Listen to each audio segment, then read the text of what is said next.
Le nom de Pleujouz est cité pour la première fois en 1105. C'est alors celui d'une famille noble qui possédait un château fortifié et dont l'histoire se confondra pendant plusieurs siècles avec celle du village. Possession de Jean d'Ulrich d'Azuel dès 1830, il revient à son seigneur, Jean de Vienne, après la mort de son propriétaire. Servitude de l'évêché de Bâle dès le XIIIe siècle, il passe ensuite entre les mains de plusieurs propriétaires. Le château est vendu pendant la Révolution française comme bien national. Il sera racheté en 1924 par l'Association pour la conservation du château de Pleujouz. Au début des années 80, un incendie en a détruit une partie, mais tout a été reconstruit. Le château a été transformé en restaurant dès 1988.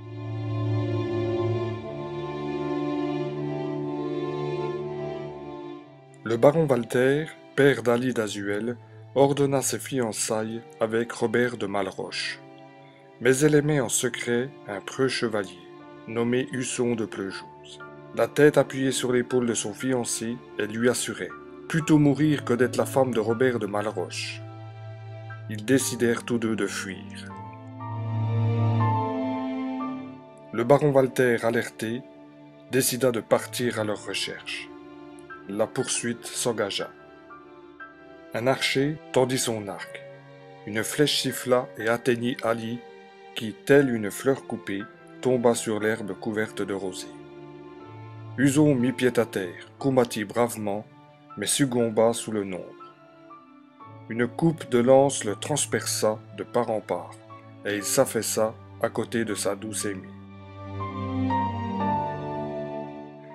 Grande fut la désolation au village, car tout le monde aimait le jeune et beau seigneur et sa charmante fiancée, et décida de ne pas séparer ceux que la vie puis la mort avaient unis.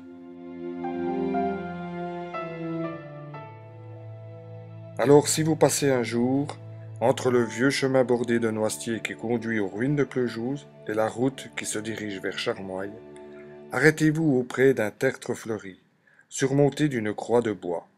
C'est le tombeau des deux fiancés.